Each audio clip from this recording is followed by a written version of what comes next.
Prior to World War II, a lot of currencies are on a gold standard system where banks and central banks maintain gold, issue the currency, that basically represents redemption for gold, and therefore is pegged to gold in some way. And during that earlier time frame, mostly had the United Kingdom as the most dominant paper currency, but the system is relatively decentralized.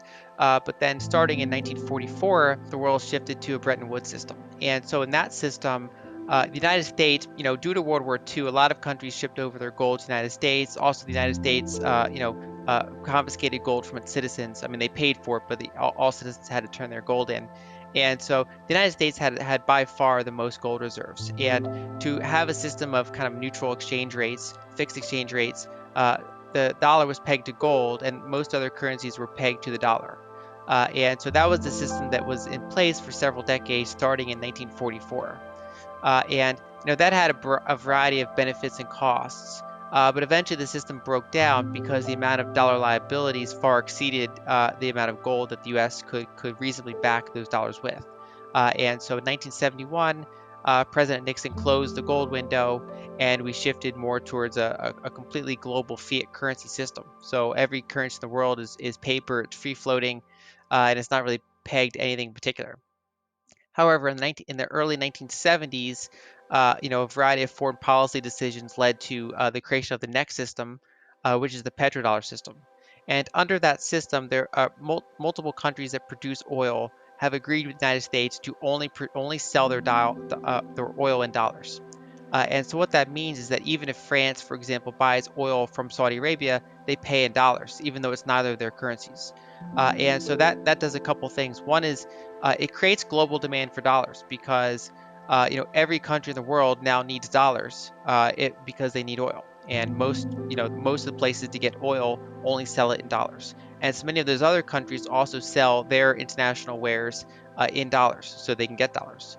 And so you have the dollar basically extends itself so that it's used for a bigger percentage of global trade than the United States as a percentage of global GDP or as a percentage of global trade. And so that is basically, over this kind of period, that's kind of been the empire component of the United States. And in exchange for having that exorbitant privilege, the United States has a couple burdens associated with that. So, the one of the reasons that the United States is able to enforce that arrangement is the large blue water navy that the United States maintains. And so they can engage in conflicts, they can protect global shipping lanes, and sometimes they can force countries to try to go around that system to stick with the system. And so that opens both good and bad, actions, military actions or sanctions, things like that. And so that's kind of where we are now, which is we're still in the petrodollar system, but there are cracks that are starting to show up. It's interesting. I mean, it seems like in its inception, it was an incredibly elegant solution to creating a global economic foundation that was playing by your rules with your currency.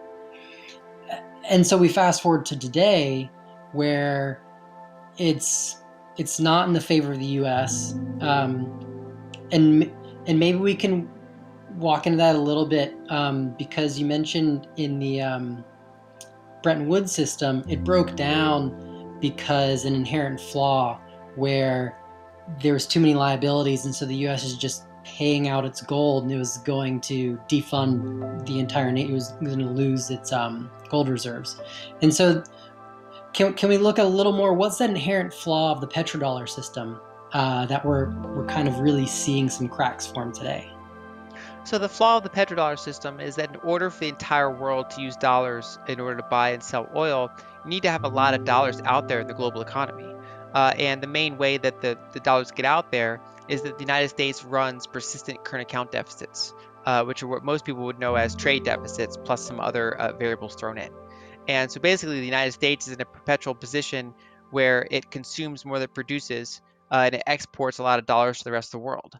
And early on in that environment, that was the cost of that did not outweigh the benefit. So we got what some have called the exorbitant privilege.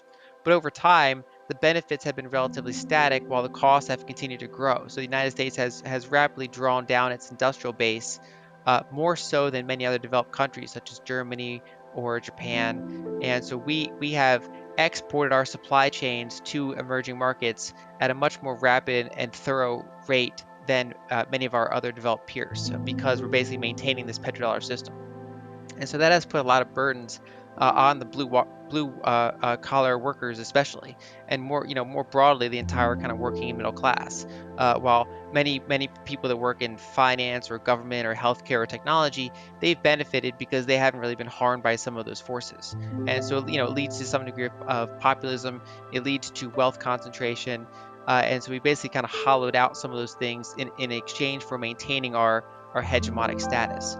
The other big thing that's happening is that so the United States at the beginning of the system was something like 30 or 35% of global GDP. And at, over time, that's shrunk because China grew up very rapidly. Other emerging markets grew up very rapidly, and so now the United States is only 20 to 25% of global GDP, depending on how you measure it. And so basically, the world is outgrowing the United States in terms of using that one country's currency for a big chunk of global trade and the entire global energy market. Plus, United States used to be the world's biggest commodity importer and oil importer, and now they're not. Now China is the biggest. So the biggest importer is using the second biggest importer's currency for Hmm. their oil imports. And so you open up all sorts of interesting things. Plus, the United States controls the flow of dollars, and so they can cut off countries and basically impose sanctions on them to get them to behave according to their will. So when you have countries that are powerful enough to push back on that, they have an incentive to do so. And so what we've seen in recent years is that several countries like China and Russia have found ways to go around the dollar-based system. And so you see, for example, trade between Russia and China has largely, begun de-dollarizing in favor of local currencies and the euro, especially. Trade between Russia and Europe has de-dollarized more in favor of the euro. Trade between Russia and India has as well. And so what we're starting to see around the margins is that we're seeing, more and more kind of decentralization or alternate payment channels that kind of slowly get around the petrodollar system. So it really seems like it's beginning to.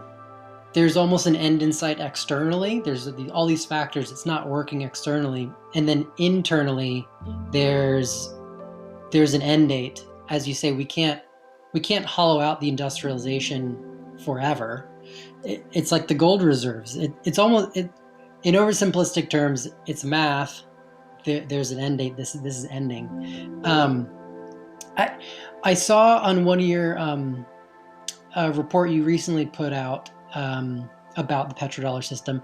There was a chart where you had the net international investment, and I just want to know, is this a trivial anomaly that it appears like an inverted parabola, or is that a significant thing where you're seeing a 60-year chart that shows something as an exponential curve like that?